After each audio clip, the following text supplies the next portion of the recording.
Ги гледате вестите на Сител. Студиото со вас, Александар Спасовски. Добро вечер, ви благодарам што сте со нас. Владата очекува охрабрувачки сигнали за проширувањето од утрешниот самит ЕУ-Западен Балкан во Тиват. Министерот за надворешни работи Тимчо Муцунски вели дека кај европските представници има интерес за раздвижување на диалогот меѓу Македонија и Бугарија, но повторува дека уставни измени не се можни без гаранции, без Софија да ги исполни своите обврски.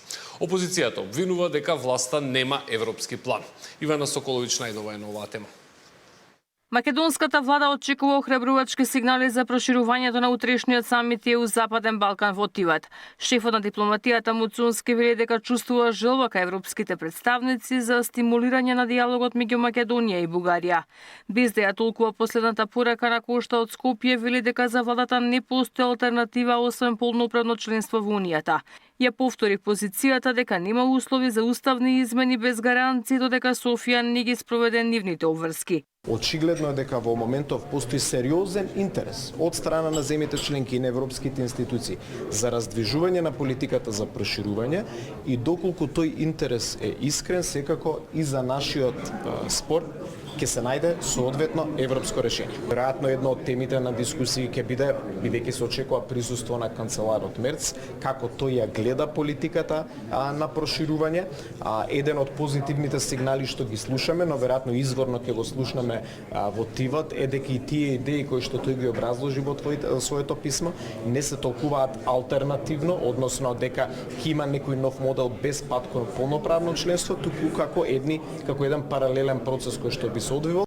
Следната недела Муцунски и Силјановска патуваат во Софија на регионален самит каде не се исклучува можноста за нова средба на највисоко ниво со бугарските државници.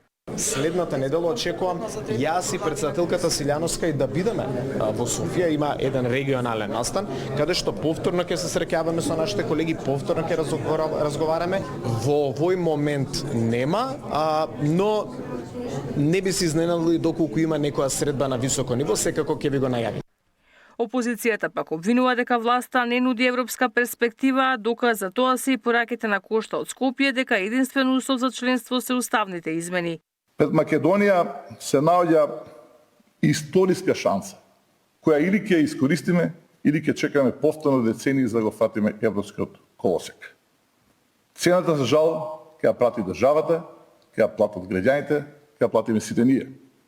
А токму тоа е она што го сака Мицкоски и неговата криминална група. Затоа уште еднаш повикуваме: распишете референдум веднаш. Во фокусот на самитот во Црна Гора се очекува да биде потврдена информацијата која ја објави бриселски политик и украинска правда дека постигнате договор во Брисел, Украина и Молдавија да ги стартуваат преговорите за членство на 15 јуни на меѓувладина конференција во Луксембург. Ивана Соколович најдова, Сител телевизија. Да, официјалниот дел од самитот почнува утре, а шефовите на држави и влади вечерва имаат заедничка вечера која беше најавено дека ќе почне со поздравно обраќање на црногорскиот претседател Јаков Милатовиќ. Отворањето го следеше колегата Зоран Јаневски, го имаме во овие вести во живо. Зоран, кои се очекувањата во пресрет на утрешниот самит пред се на домашната експертска јавност? Силни пораки за иднината на проширувањето на Европската Унија, но без најава за конкретни пресврти. Ова се дел од очекувањата на политичките аналитичари за предстојниот самит кој ќе се одржува во Тиват. Во фокусот е и планот за постепено интегрирање со бенефити уште пред полноправното членство. Сепак експертите предупредуваат, условите остануваат исти, а патот кон ЕУ и натаму води низ реформите дома. Што значи самитот за Македонија и какви пораки ќе бидат испратени, гледаме во прилогот. Самитот во Тиват се очекува да испрати силни политички пораки за иднината на проширувањето на Европската Унија, но како што сметаат дел од политичките аналитичари, од него нема да произлезат драматични пресврти. На дводневниот состанок меѓу европските челници и представниците на државите од Западниот Балкан, фокусот ќе биде ставен на напредокот на земјите од регионот, а ќе се потврди зголемениот интерес за прием на нови членки. Овој самит треба да се толкува како стратешки импулс, а не како пресвртен момент на одлука. Мислам дека некои од главните точки кои веќе сега се насеќаат по агендата е прво ќе има потврда дека проширувањето е назад на листата на европски приоритети и дека апетитот за проширување повторно владе. За нас сметам дека пораката ќе биде истата порака која видовме од Кошта.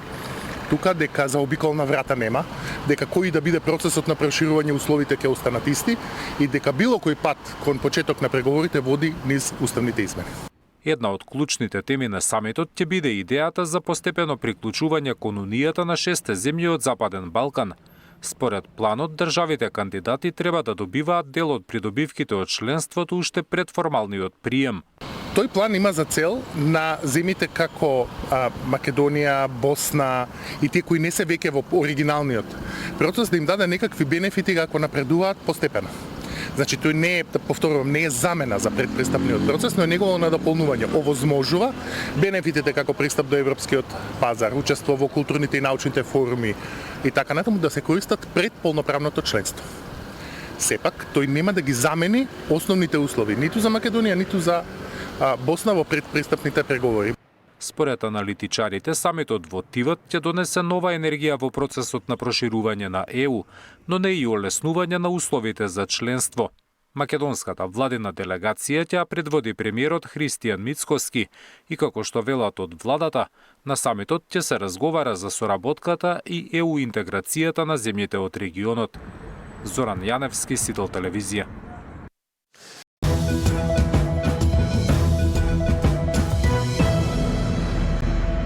Со 9 гласови за, членовите на Собраниската комисија за политички систем и односи меѓу заедниците доцна попладнево изгласаа дека предлогот на законот за соодветна и правична застапеност е прифатлив и е проследен на понатамошно читање во Собранието. Овој закон доаѓа како замена за балансерот кој претходно го укина Уставниот суд. Во очекувана на моменти тензична атмосфера, дебатата во Собранието ја водаа партиите од албанскиот етнички блок. Законот за правична застапеност оди во редовна постапка. Прв пат на пленарна седница би требало да се најде идната недела. Катерина Нешкова. Законот за правична застапеност со кој се предвидува државните органи да го почитуваат уставниот принцип за вработување на различни етнички заедници ја почна собраниската процедура. Тој треба да го замени укинатиот балансер од Уставниот суд. Алатката наречена балансер представувала само делумно решение односно дигитален калкулатор. Правичната и соодветната застапеност станува законска обврска за институциите, нема да зависи од волјата на еден директор, министер или нечие субјективно толкување. За владеачката вреди ова е прв пат со закон да се регулира принципот на правична застапеност. Ова е историски чекор, унапредување на Охридскиот рамковен договор, но и сериозен одговор на институционалниот вакуум што се создаде по укинувањето на балансерот. Опозицијата обвинува дека овој закон не е добра замена за укинатиот балансер. Значи нема квоти кои што ќе бидат определени јасни и нема механизми кои што ќе ги задолжува институциите за правичната застапеност. Нема механизми за коригирање, нема санкционирање за управителите на институциите кои што евентуално може да ги игнорираат законот и да не го почитуваат. За новата албанска лига на сила, проблем е што етничката заедница се определува врз основа на лична карта и име. Ако некој си вика Майкл, тогаш како според овој критериум ќе го идентифицираме од која етничка заедница е.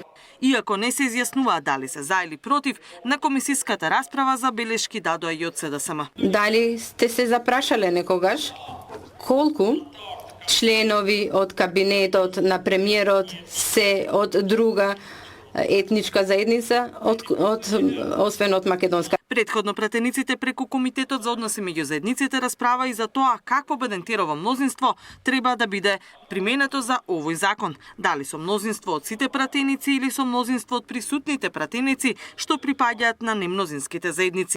Опозицијата бараше така наречен голем бадентер, бидејќи законот се однесува на клучното право на немнозинските заедници, но од власта го изгласаа така наречениот мал бадентер. Законот за правична застапеност е во редовна постапка. Прв пат на пленарна седница треба да се најде во вторник, а матичната комисија за политички систем планира да организира и јавна расправа. Катерина Нешкова, Сител телевизија.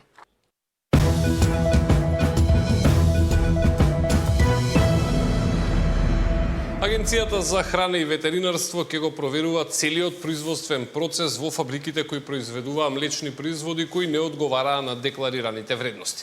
Директорот на агенцијата вели дека уште повеќе проблеми очекува кај местните производи чија контрола се најавува за идната недела. Мартин Арсов ја следи оваа тема. Агенцијата за храна ќе го проверува производствениот процес на млекарниците кои продавале производи со пониска масленост и палмини масти. Инспекторите ќе вршат вонредни контроли на внатрешните записи и лабораториските анализи, за да утврдат од кога е лажното декларирање на млечните производи. Целта на длабинските контроли во фабриките е да се провери системот на самоконтрола на компаниите и да се види како течел целиот процес, од влезна суровина до финален производ. Покрај редовните ќе се направи и аудит да се види и од самото производство како течел настанот. Ќе се вратиме еден чекор наназад за да видиме дали воделе записници, дали воделе лабораториски анализи, дали ова е од пред 15 дена или постоело години наназад. Во однос на безбедноста на овие производи, безбедноста не е нарушена, нарушена е квалитетот. Нарушена е затоа што направена е измама со храна на потрошувачите. Неправилности најчесто се откриени кај сирењата, кашкавалот, павлаката, јогуртот и млекото. Станува збор за 10 компании, од кои 2 се увозни, а 8 се домашни. Покрај млечната под лупа на АХВ и местната индустрија, на почетокот на следната недела, се очекуваат лабораториските анализи за сувоместните производи, салами, виршили и паштети. Директорот Миланов рече дека и таму би можеле да се појават неправилности. Јас искрено да ви кажам, очекувам дека би имало нешто, затоа што таму премногу имаме ароми, бои, фосфати. Миланов признава дека казните се премногу ниски и затоа се подготвуваат измени во законот за прекршоци. Одиме кон тоа дека го повтори процесот уште еднаш или два пати, да му се земе решението во рок од 3 години да не може да биде оператор со храна. Во последните 2 години биле уништени повеќе од 800 тони небезбедна храна, а над 300 тони биле вратени во земјите на потекло или уништени. Капацитетот на АХВ моментално брои 400 вработени, од кои половина се инспектори на терен, на ниво на цела држава. Мартин Арсов, Сител телевизија. Да, дојдовме до крајот на овие вести, следните се за помалку од 2 часа. Се гледаме тогаш.